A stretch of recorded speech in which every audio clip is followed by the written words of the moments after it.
obviously the easy thing to talk about is in Nazi Germany. But I mean, if you go back to, let's say, the Rwandan genocide, there was a lot of agitation that rhetoric used to make the Tutsi, who were, I guess, slaughtered en masse by the Hutu. And they did it through radio, a lot of it. But a lot of it was also just sort of, objectifying, making them seem like the other. I mean, there are also plenty of examples of this. In Nazi Germany, they talk about the Jew infesting these areas and drinking the bloods of Christian kids and doing horrible things, or just pointing out. I mean, if we were just to take, let's say, and report and talk about only crimes committed by Italians, it would not be long before people in this audience perceived most crime was committed by Italians. That is the impact that it has when a president gets up and speaks at, let's say, a rally, in Youngstown, Ohio.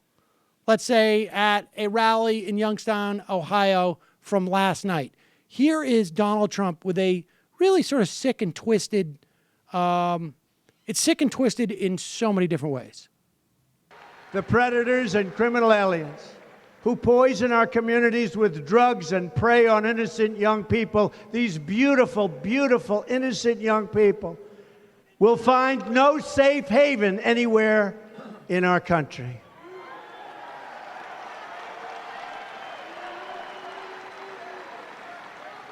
And you've seen the stories about some of these animals.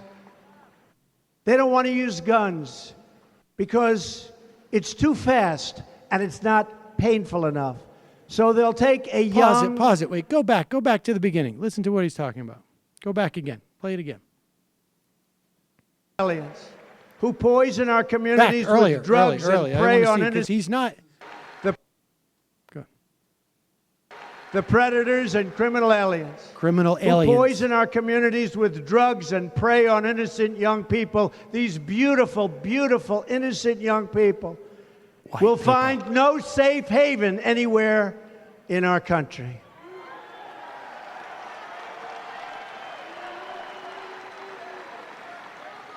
And you've seen the stories about some of these animals. They don't want to use guns because it's too fast and it's not painful enough. So they'll take a young, beautiful girl, 16, 15, and others, and they slice them and dice them with a knife because they want them to go through excruciating pain before they die. And these are the animals that we've been protecting for so long. Well, they're not being protected any longer, folks. Now, the idea that we or anybody have been protecting people who chop up kids is absurd. But just like half of the people who voted for Donald Trump think that he won the popular vote, those people in that audience, you can see the looks of the faces of the people behind them. They believe that this has been going on willy-nilly in sanctuary cities across the country. Constantly, these aliens, these predator aliens who chop kids up. And that's what they believe. I mean, it's the war on Christmas as a methodology. But the implications are, in a place like Rwanda, genocide. In a place like Nazi Germany, genocide. So, I mean, this is really sick stuff.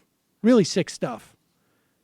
And then you juxtapose the idea of Donald Trump getting up in front of a rally in Youngstown, Ohio, spinning this sort of perverse, sick, twisted yarn about how there are predator aliens roaming the streets of our country who have been protected by our society so they can go around and chop up beautiful 15-year-old and 16-year-old girls and others.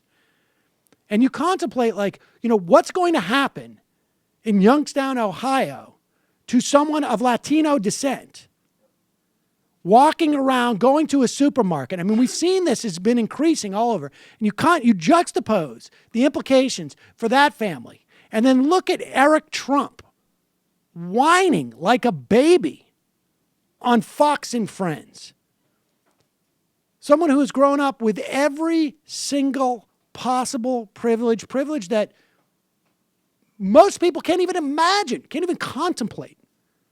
And his father's going out there and making life horrible for people of Latino descent in this country. Never mind what he's done in terms of refugees. Never mind what he's done in terms of people who got an email the other day from a single mom with a child with autism on Medicaid.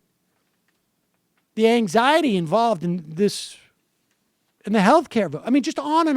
And then to see Eric Trump, get on Fox and Friends and cry about how his family's treated. You got to be kidding me. What's the reaction been inside the family to the fact that Jared Kushner, Ivanka, your sister's husband, was called up to Capitol Hill and apparently answered every question they asked him 2 days in a row? Does the family feel under siege? Because I know the president yesterday tweeted out something about next stop, they're going to go after 11-year-old Barron Trump. And we're always under siege, right? I mean, they attack us for anything. You see what they've done to Don. You see what they do to Jared. You see the nasty things they say about my pregnant wife. You see the nasty things that they say about Barron. I've raised $20 million for St. Jude. They attack me. I mean, it's unthinkable what they'll come after us for. I mean, it's really unthinkable. But we're always under siege. But it is what it is. I mean, you're the first family, and it's a nasty system. Yeah, but for them to go after your wife, that's personal. Yeah, it's horrible. It's horrible. But there's also some really bad people out there. It's really horrible.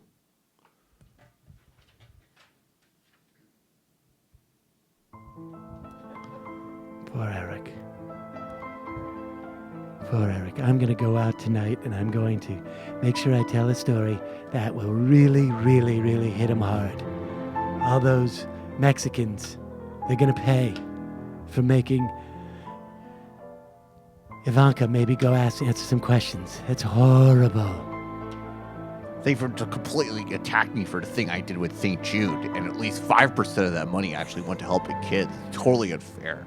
I can't believe I barely made any. You barely made any money off it. Yeah, I just wet my beak. It's how you do every charity. That's what they say in the charity handbook. You wet your beak. The wings can't move if the beak doesn't get any nourishment. How can I help some cancer kid, who, by the way, I prefer my kids without cancer, get help from me if I can't wet my beak? I care about the beautiful kids, the beautiful girls, the 15-year-olds, the 15-year-old girls. The 11-year-old 15, 16-year-old girls that girls. you know when they're 14 will be hot. So hot.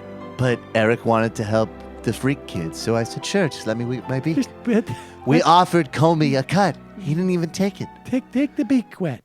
And Jeff Sessions said it would be inappropriate if he took a cut from the St. Jude scam, too. I'm really pissed about that. Pissed about it. If I had known that he was recusing himself from Russia and he wasn't going to be on the St. Jude scam, I wouldn't have made him Attorney General. Hi, folks. Sam Seder here. We still need your help on our Patreon page. YouTube ads have come back, but not nearly as much as we had before. So if you can help us out, any little bit helps. Head over to our Patreon page right at this URL, and you'll help us keep helping you by making videos